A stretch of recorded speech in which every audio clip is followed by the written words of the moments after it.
မြန်မာလိုစဉ်းစားမဲ့ဆိုရင်တော့ပြီးဆိုတဲ့ grammar လေးနဲ့ဆက်မှာဖြစ်ပါတယ်ပြီးလို့ပြောလိုက်လို့ရှိရင် go ကိုပြင်းမြင်ကြမှာပေါ့နော်ဒါပေမဲ့ဒီမှာတော့ go ဆိုတဲ့ grammar ကိုမသုံးရပါဘူး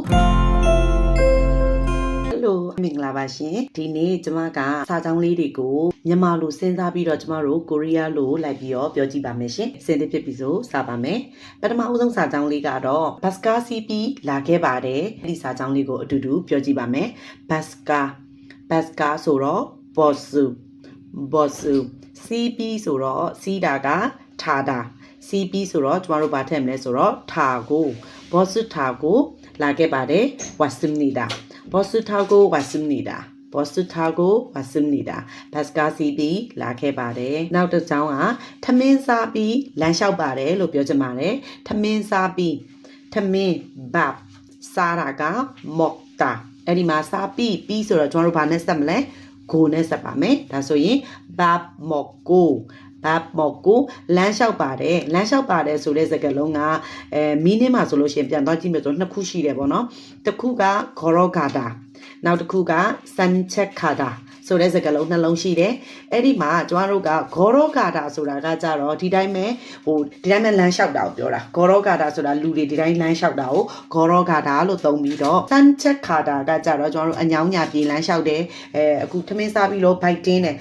နေတဲ့အတွက်ကြောင့်မလို့လမ်းသွားလျှောက်တယ်အဲ့လိုမျိုးလမ်းလျှောက်တဲ့အခါမှာဆိုရင်တော့ 산책하다 ဆိုတဲ့စကားလုံးကိုသုံးပေးရပါတယ်ပန်းချန်ထဲကိုသွားပြီးတော့အညောင်းညာပြေးလမ်းလျှောက်တယ်ဆိုရင် 산책하다 ပါဒါဆိုရင်밥 먹고 산책해요. 밥 먹고 산책해요. ထမင်းစားပြီးလမ်းလျှောက်တယ်တကယ်လို့ထမင်းစားပြီးလမ်းလျှောက်ခဲ့တယ်ဆိုရင်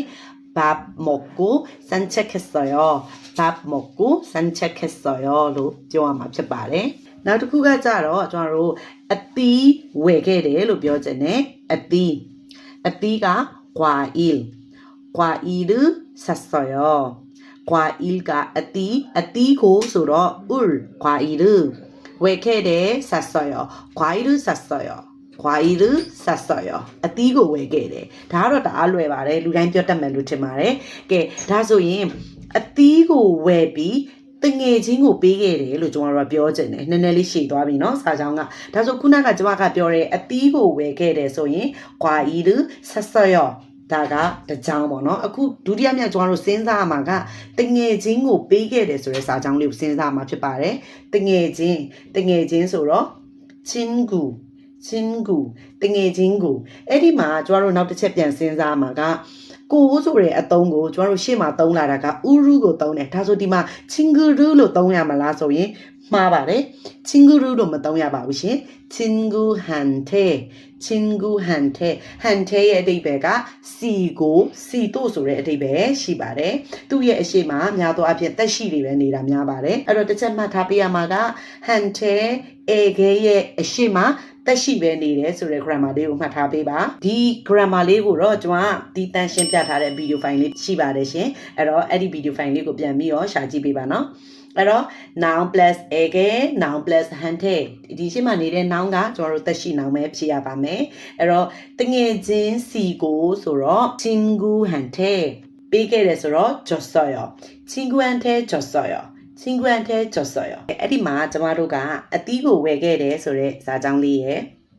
တငယ်ချင်းကိုပေးခဲ့တယ်ဆိုတဲ့စာကြောင်းလေးရယ်အလယ်မှာ grammar လေးတစ်ခုဆက်ပါမယ်အဲ့ဒီ grammar လေးကိုတော့မြန်မာလိုစဉ်းစားမယ်ဆိုရင်တော့ပြီးဆိုတဲ့ grammar လေးနဲ့ဆက်မှာဖြစ်ပါတယ်ပြီးလို့ပြောလိုက်လို့ရှိရင်ကျမခုနကရှေ့မှာပြောသွားတဲ့ go ကိုပြင်းမြင်ကြမှာပေါ့နော်ဒါပေမဲ့ဒီမှာတော့ go ဆိုတဲ့ grammar ကိုမသုံးရပါဘူးဒီမှာတော့ are or your so ဆိုတဲ့ grammar လေးကိုသုံးပေးရမှာဖြစ်ပါတယ်အဲ့ဒီတော့အသီးဝယ်ပြီးတငယ်ချင်းကိုပေးခဲ့တယ်ဆိုတော့စာကြောင်းမှာ 과일을 사서 친구한테 줬어요. 과일을 사서 친구한테 줬어요. လို့သုံးပေးရမှာဖြစ်ပါတယ်အဲ့ဒီမှာဘာဖြစ်လို့ go နဲ့ so နဲ့မတူတော့တာလဲ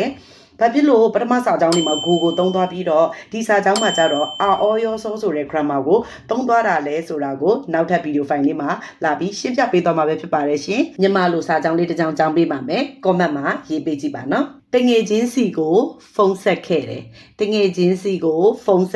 ဆိုရင်ကျွန်တော်တို့ကိုရီးယားလိုဘယ်လိုပြောမလဲဆိုတာ comment မှာတစ်ချက်လောက်ရေးသွားပေးပါရှင်ဒီနေ့အတွက်ကတော့ဒီလောက်ပါပဲရှင်အားလုံးကျေးဇူးတင်ပါတယ်နောက်ထပ်ဗီဒီယိုအသစ်လေးမှာပြန်ဆုံပါမယ်ရှင်ကျေးဇူးပါ안녕히 계세요